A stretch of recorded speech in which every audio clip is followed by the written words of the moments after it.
Recruitment 2023 AIIMS में भर्ती आ चुकी है। यह परमानेंट जॉब आपके लिए रहने वाली है। ग्रुप बी एंड सी की पोस्ट है। तो इस नोटिफिकेशन को हम आपको डिटेल में समझाएंगे। आप वीडियो को बिना स्किप करके शुरू से लेकर अंत तक देखिएगा, सारी जानकारी आपको समझ में आ जाएगी। अगर आपको वीडियो पसंद आएगा तो आप चैनल को सब्सक्राइब कर दीजिएगा, वीडियो को लाइक कर दीजिएगा और ज़्यादा से ज़्यादा लोगों तक शेयर कीजिएगा ताकि अन्य लोगों की भी मदद हो सके। अखिल भारतीय आयुर्विज्ञान संस्थान Raebareli, Indian institute of medical science Raebareli की ओर से यह वैकेंसी निकाली गई है। अगर इसमें हम पोस्ट की बात करें तो ग्रुप बी और सी की पोस्ट रहने वाली है। चलिए हम पोस्ट इसमें देखते हैं। इसमें करीबन 36-37 प्रकार की पोस्टें रहने वाली हैं, जिसमें कि पहला पोस्ट है असिस्टेंट अकाउंट ऑफिसर, दूसरा है assistant engineer civil, audiologist and speech therapist, dental hygienist, dietitian, executive assistant, junior account officer, junior engineer civil, junior engineer electric, junior Hindi officer, junior store officer, librarian grade 3, optometrist, perfusionist, personal assistant, private secretariat, programmer, Hindi officer,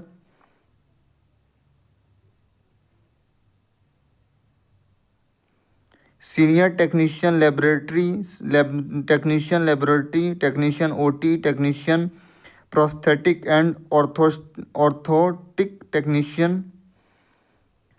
technician radiologist, radiographic technical grade A technician, radiotherapist, hospital attendance, junior medical recorder officer, lab attendance, lab technician, laundry supervisor, lower division clerk, mortuary attendant, pharmacist, stenographer, store keeper cum clerk, upper division clerk, यानी 36 प्रकार की total post यहाँ पे दिया गया है।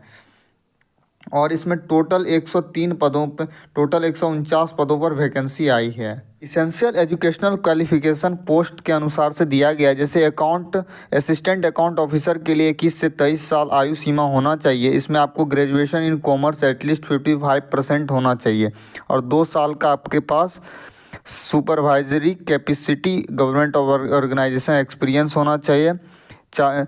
Chartered accountant, cost accountant और MBA finance वाले को यहाँ पे डिजरेबल बोला गया है, उनको प्रेफरेंसेस मिलेंगे।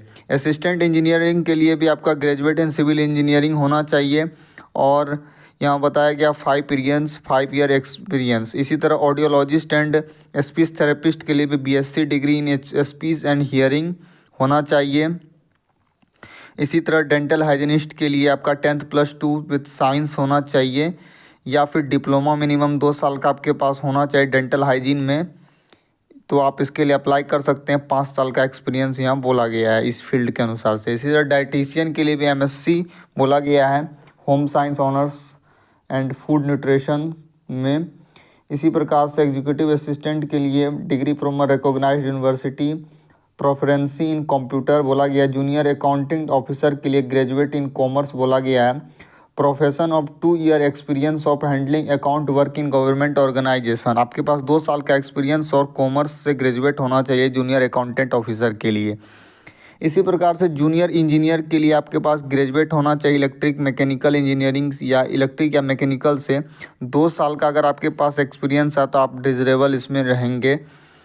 और आपने डिप्लोमा भी कर रखा है इलेक्ट्रिक मैकेनिकल से और 5 साल का एक्सपीरियंस है तो भी आप जूनियर इंजीनियरिंग के लिए अप्लाई कर सकते हैं। इसी प्रकार से यहाँ अलग अलग पद दिए गए हैं, उनके अनुसार से यहाँ क्वालिफिकेशन दिया है। जैसे हम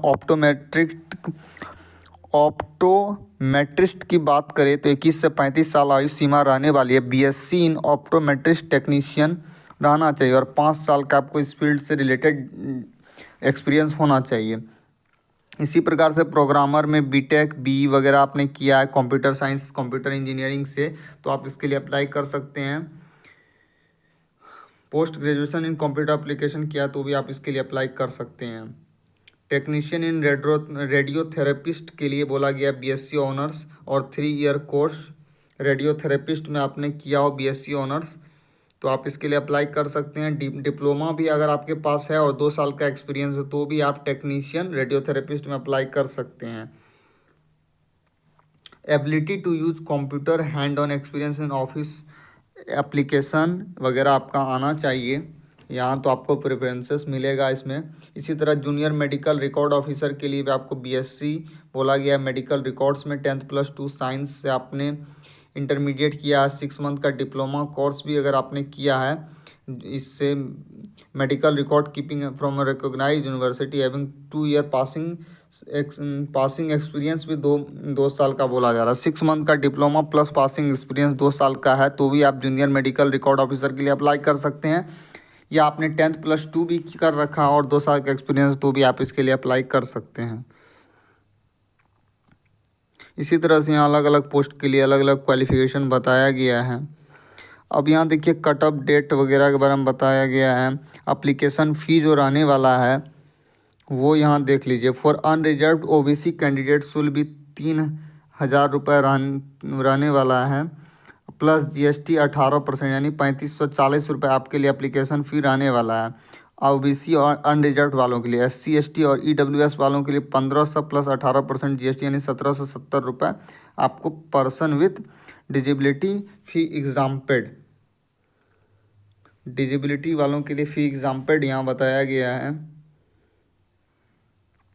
how to apply the application applying in the response of advertisement should satisfied themselves regarding to eligibility for the post।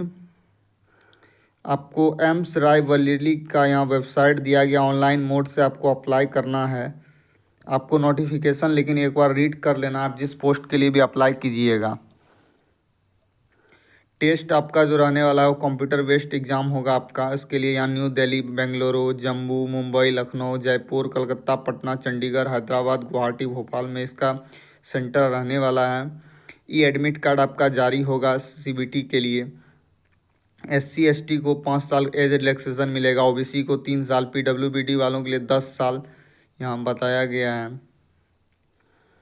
Ex serviceman वालों के लिए भी यहाँ जो प्रावधान रहते हैं उस अनुसार से यहाँ भी मिलना चाहिए।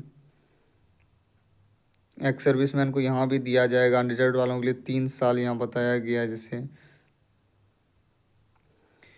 आप देखिए central government civilian employ for group B के लिए क्या बताया गया, उनके लिए भी यहाँ छूट का प्रावधान वगैरह बताया गया है। यहाँ मिनिमम क्वालिफिकेशन मार्क अनरिजर्व्ड वालों के लिए 40%, ओबीसी एनसीएल ईडब्ल्यूएस वालों के लिए 35%, एससी एसटी पीडब्ल्यूबीडी और एक्स सर्विसमैन वालों के लिए 30% यहाँ मिनिमम मार्क्स बोला गया है। और जो होगा 0.25 मार्क्स का नेगेटिव मार्किंग भी रहने वाला है। इसी प्रकार से आपका एग्जामिनेशन होगा और इसका opening of date of application 17 की स्टार्ट हो गया और 16 तारीख इसका लास्ट डेट रहने वाला है अप्लाई का। इसके बीच में आप अप्लाई इसके लिए कर लीजिएगा। यही सब जानकारी इसमें बताया गया है और इसमें आपका कुछ पदों के लिए एक्सपीरियंस बोला गया है। तो इस अनुसार से आप एक बार नोटिफिकेशन को रीड कर लीजिएगा। नोटिफिकेशन का लिंक मैं वीडियो के डिस्क्रिप्शन में दे दूंगा, आप वहां से नोटिफिकेशन को रीड आउट कर लीजिएगा और जिस पोस्ट के लिए आप अप्लाई कीजिएगा उसके एजुकेशन क्वालिफिकेशन वगैरह को अच्छी तरह से पढ़ लीजिएगा, तब आप अप्लाई कीजिएगा।